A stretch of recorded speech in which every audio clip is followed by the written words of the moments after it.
Are you the type of hitter who struggles against elite pitching? Do you get overmatched easily? You get blown away by velo, or just straight up abused by pitchers who can throw any pitch in any count?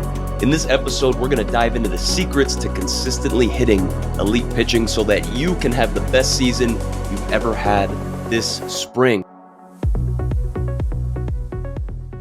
Right off the bat, man, we know that hitting is hard. So what we need to do in order to consistently hit elite pitching is to simplify as much as we can. This may or may not blow your mind, but this starts with your routine before you even touch the field. So obviously, the higher you go up, the nastier these pitchers get, which means in order for us to have success, we need to keep things consistent. It starts with consistency in your routine. Let's take a look at how you set up in the box. So usually when you go up to the plate, regardless of whoever you're facing, whatever game it is, man, you're usually going to have the same setup, the same stance. You're going to try to have the same timing each and every at bat because that simplifies the game. It removes thinking. Once we think, we stink, especially when we're facing elite pitching. If that's the case, when we are in the at bat or we're in the game, we need to take that same approach to our routine. So if we are going to face an ace or we're going to face a thumber that's throwing 80 miles an hour, that really isn't that nasty, man, we should be preparing the same way. If we're going to prepare differently for different contests and different days, we're probably going to perform differently. So, man, if we were going to go up to the plate in this at bat with the same stance, the same timing, same setup, that will remove thinking. We want to do the same thing before the game even starts, man. If you can lock into your process, if you can lock into your routine, when we get into the game and we face these elite pitchers, man, we're not going to have the at-bat be dictated by the pitcher's plan, okay? So we want to go up there hunting for the things that we want to hit. We don't necessarily want the pitcher to dictate the outcome of our at-bat, especially the higher we go up, the nastier these guys are, being able to throw multiple pitches in multiple counts. Man, we need to be consistent in our routine, okay? So we started off with our routine. Now let's talk about when we get into the box. We're going to face these nasty pitchers, these elite pitchers that can either throw anything in any count, move it in, move it out. They can overmatch us with velocity. They can get us off the fastball in between pitches, whatever that looks like. In order for us to consistently hit these guys, we have to have a bulletproof plan or a bulletproof approach. However you want to call it, the verbiage can be different, but the idea and the concept is the same. We need to be locked in and intentional about what we're going to do, what we're hunting for, what we're going to do when we get that pitch we're hunting for, and we cannot deviate from it. Does that make sense? Commitment to your plan is the key to being in between pitches. So right off the bat, what are the 3 ways that a pitcher is going to be able to get you out? Dude, they have to throw the baseball over the 17-inch plate, right? In order to get you out. And all you have to do is swing at what you want. The 3 ways that a pitcher can get you out is by expanding the zone, getting you to swing at something off the plate, up, down, whatever that is, right? Number 2, they're going to get you out by messing with your timing. Timing for what? What do you want time for? What does that look like? That looks like if you're dead red fastball, they're going to get you off that fastball, either by showing you a changeup, showing you the banger, right? Whatever that is, man, a split, like they'll just show it to you. So it's like, oh crap, that's a pretty good pitch. He's got that in the repertoire. He's got that in the back pocket. And then boom, they throw you a fastball next pitch. And that's all it takes to get you just off the fastball, man. The 3 ways they get you out. They expand the zone. They mess with your timing. Number 3, they get you in between, man. They show you that pitch. They get you off the fastball. And now you are absolutely grinding. I'm sure you guys can hear I'm battling a little cold over this weekend. So I'm gonna keep taking sips of water, man. I am grinding. Mental discipline is huge, right? Especially when it comes to your plan or your approach. You want to swing at what you want to swing at. How do we do that, right? If we are facing a nasty pitcher and we consistently struggle against these types of guys, we need to shrink our zone. We need to be super focused on what we are doing. Nothing else exists. What pitch are you hunting? And how are you going to stick with it, man? You can't deviate. As soon as you get off or in between, that pitcher wins and you lose, okay?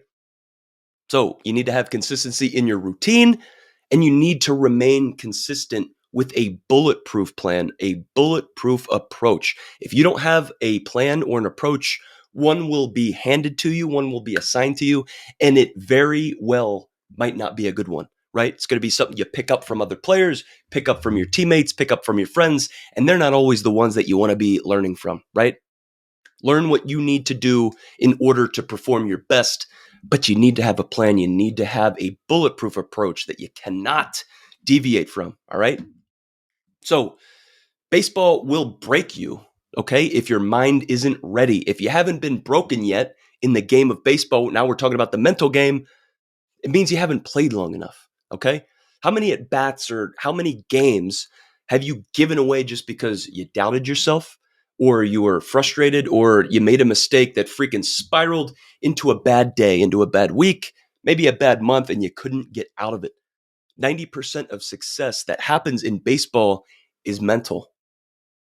Believe it or not, it is mental. But most players, they will never train their mind.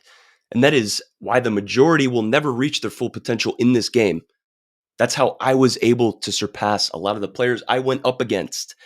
But for right now, it is time to stop ignoring the mental side of the game. The season is approaching us, boys.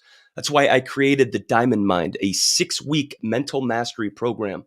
So, over the next 6 weeks, I'll teach you how to master the mental game so that you can dominate every pitch and perform your best this season. Limited spots are remaining for the February program. Click the link below to sign up now. Okay, so the higher up we go in baseball, we know the nastier the pitchers are going to get. So if you have holes in your swing, in your plan, in your approach, these pitchers that are elite are going to absolutely expose you, my guy. And if we want to consistently hit these elite pitchers, then timing is going to be everything. Okay? Being on time is the foundation of hitting consistently. So let's think about some of the best hitters and what they were able to do, right? Everybody's got different mechanics. Everybody's got a different swing. I played against a guy, his name was Hunter Pence, okay? Might be a little before your time. A couple of years back, he's no longer playing now, right? But he looked funny in a baseball uniform. He was a big, goofy, lanky dude. He had some crazy mechanics. And when you watched his swing, his warm-up swings, or like his on-deck swings, whatever it was, dude, it was the funniest thing ever. He'd be like, ah.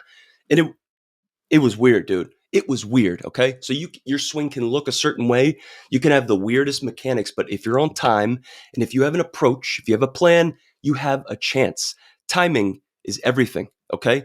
It is at the foundation of hitting consistently. Hunter Pence had some weird ass mechanics. He had a weird setup, he had a weird body, he was extremely athletic. He did a lot of winning in his career, but he was on time, man. He was on time. A technique.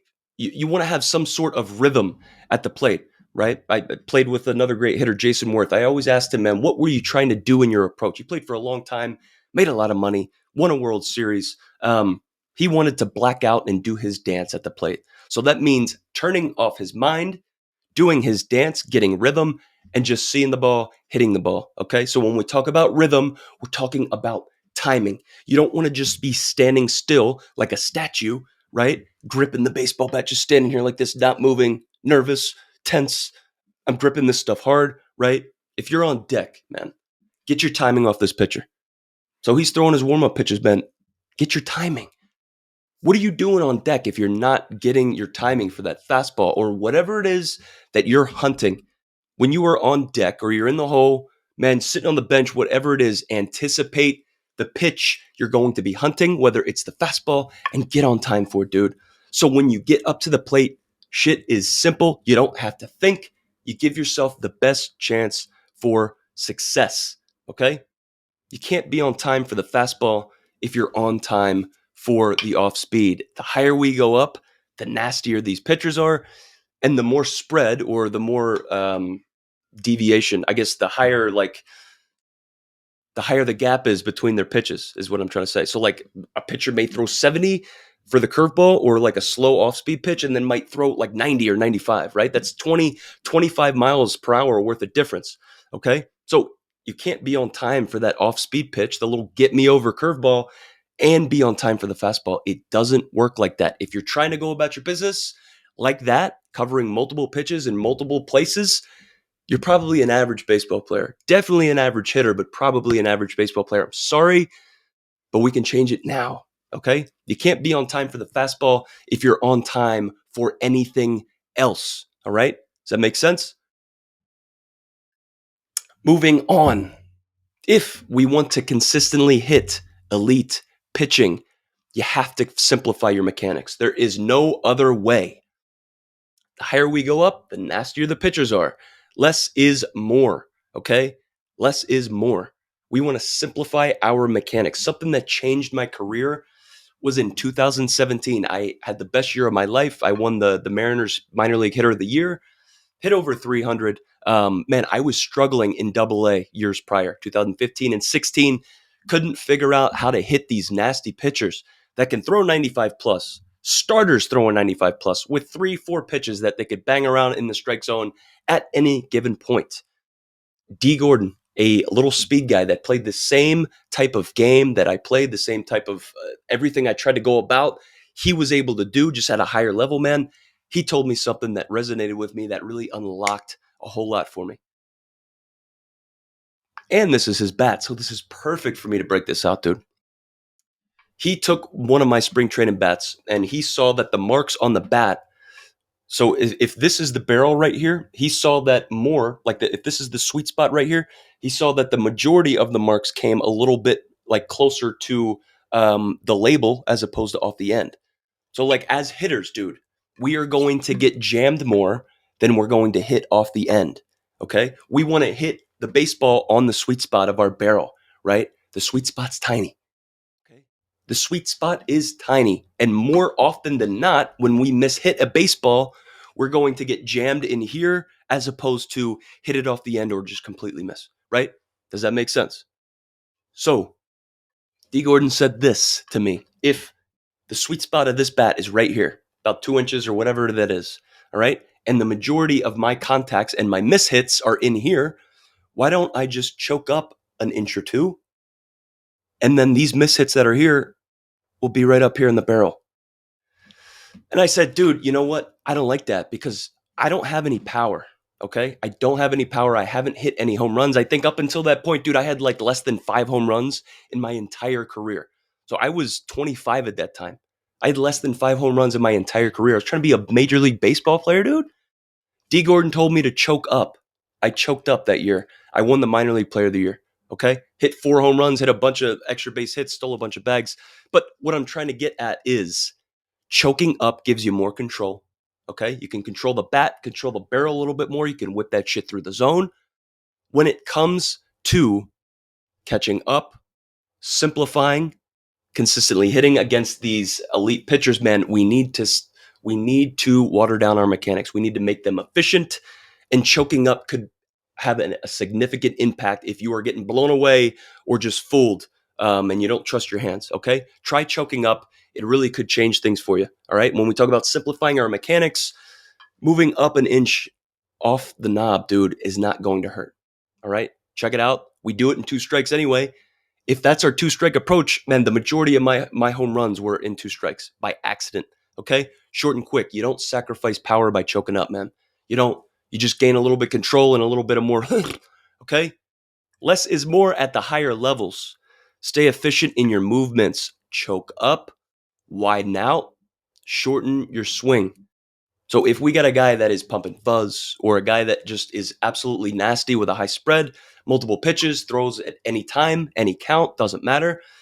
Dude, if you have a high leg kick or you have a toe tap that you need to be on time for, like me, it was almost a detriment for me sometimes when I needed to get my toe tap in.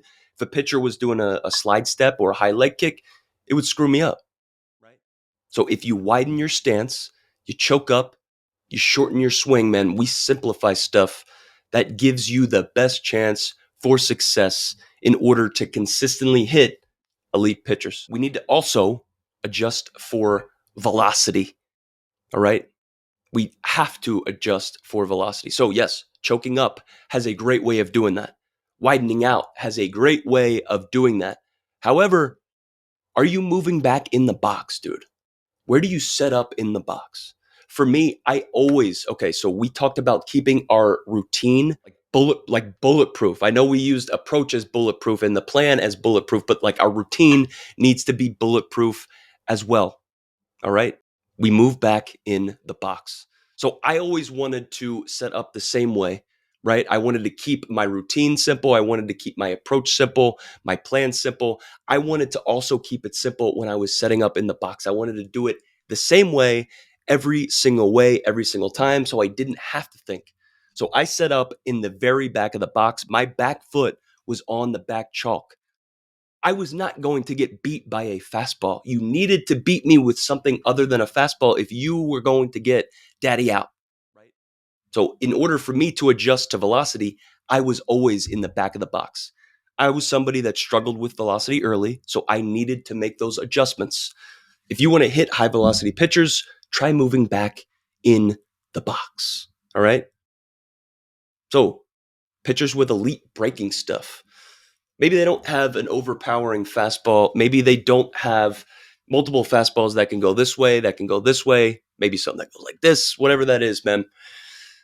If we want to hit elite breaking stuff, the pitcher's best pitch, right? The one that moves the most, the nastiest one he's got. If we want to hit that stuff, the elite breaking stuff, we can't miss the fastball. The best way to hit the breaking ball is to not miss the fastball. It's easier to hit fastballs. We practice hitting fastballs. We practice fastball timing in the cage, on the field, in BP, on deck, dude. Why would we sit and hunt and look for his best pitch, the one that moves the most, the one that's got the highest whiff rate, the biggest swing and miss rate, the biggest strikeout rate? We are playing into the pitcher's plan now and his approach. Can't be doing that, man. The best way to hit the breaking ball is to not miss the fastball. Wrapping up here. So, like we said, hitting is hard. We need to keep it simple. All right. We need to water it down in order for us to have the best chance of success, especially the higher we go up, dude. We need to trust our eyes. Okay. How often can you say that you were seeing the ball well? Okay. So, if you go 0 for 4 with 4 strikeouts, chances are you weren't seeing it very well. Whether you didn't have a soft stare, a soft gaze, you were like straining the eyes, maybe the head was bouncing, you were losing the baseball, or you just couldn't pick it up. Maybe the pitcher hit it well, or you're thinking, dude. There are a multitude of factors that could play into why you're not seeing the baseball well, but you gotta trust your vision. You gotta trust those eyes. If you can't see the baseball out of the hand, you are in trouble. If you're not focusing in on that release point, what are you focusing in on, dude? Right? You got to trust those eyes. There are certain drills, certain exercises, certain concepts that could help with pitch recognition, that could help with reaction time. There are training now. There's trainings now online. There are trainings now like on the computer where you can work on some sort of reaction time. They'll show you a picture of a pitcher throwing real quick, and then it'll be blank, and you'll see the release point, and it'll start training on the release point, seeing that pitch really before it gets to you. It's crazy how that can happen. If you don't have access to that type of stuff, some software like the Mariners did, the Cubs did, I get it. Get in the batting cage and turn that pitching machine up, dude. What else is there? All right? Turn the pitching machine up, get beat. Put it up to fuzz, man, and challenge yourself. That is huge. Another concept or drill that you could use at home to strengthen your vision and to work on your hand-eye is by getting somebody to flip or soft toss you garbanzo beans, man. Chickpeas. If you can hit a chickpea, you can hit a baseball, especially if that pitcher is elite, if that pitcher's nasty. Good luck hitting a chickpea, okay?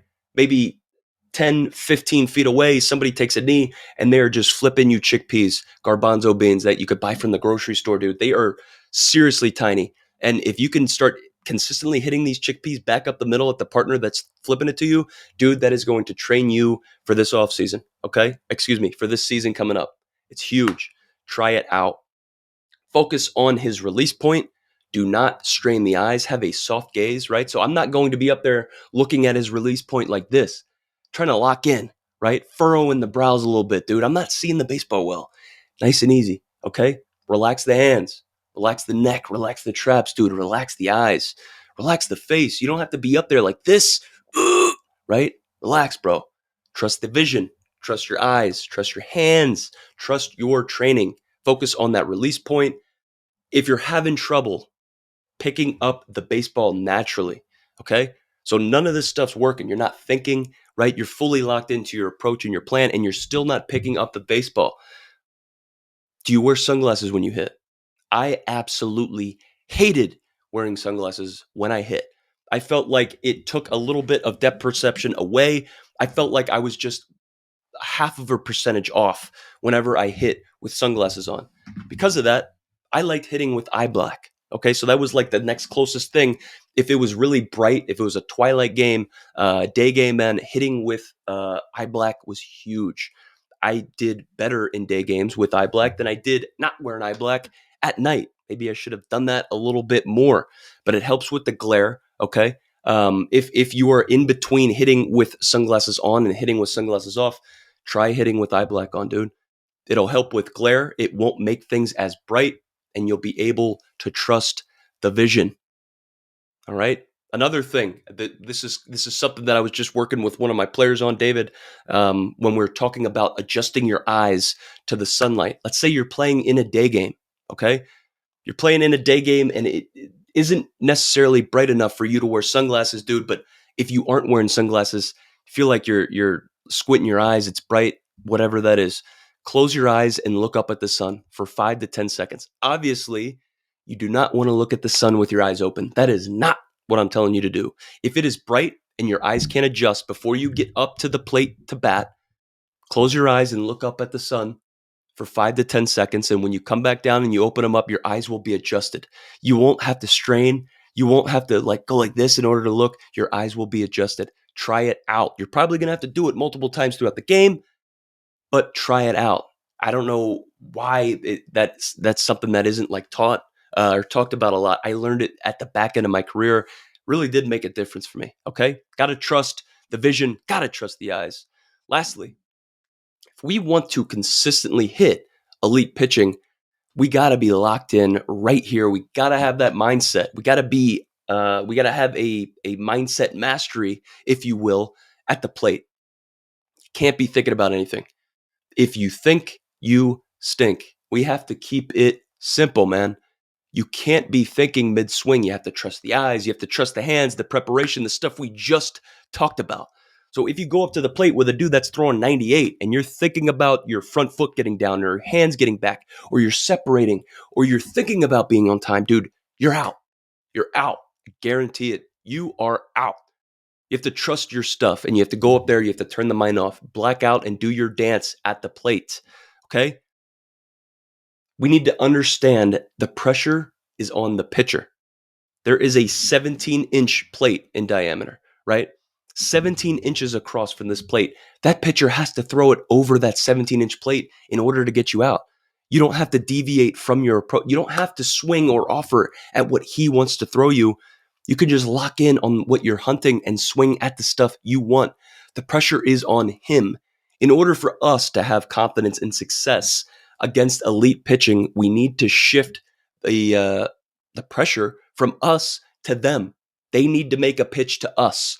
We don't need to make a good swing on them. Okay. We need to hunt what we're looking for. We need to hunt what we are sitting on. And when we get it, we need to shellac it. Okay? He's got to throw the ball over the 17-inch plate. He's got to come to you. Okay. He's only got 17 inches to work with. It sounds crazy, but we have all this pressure on us. We're gripping the bat, dude. We're tense. We're not seeing the baseball. And like, it's still an 0-0 count. The pitcher's on the ropes, right? Maybe getting hit around a little bit, and we're putting all this pressure on us. He hasn't even thrown a pitch yet, okay? So the higher we go up, the nastier the pitchers are going to be. If there are any holes in our swing, if there are any holes in our approach, these guys are going to be able to exploit it and take complete advantage of you until you're able to make an adjustment. If you've been the type of player in your career who's always struggled against elite pitching, you have the opportunity to change all of that this season by locking in on having a consistent routine, having a bulletproof plan or a bulletproof approach, by being on time, by simplifying your mechanics to be way more efficient, by making the necessary adjustments when you need to, by trusting your eyes, by having the right mindset. I hope this makes sense to everybody. What's standing between you and the best statistical season of your life is quite literally you, okay? It starts here. When we talk about hitting consistently against elite pitchers, use this episode as your blueprint. Appreciate you guys tuning in. I hope to see you at the Diamond Mind 6-month mental mastery program that starts mid-February. Catch you guys soon. Keep grinding.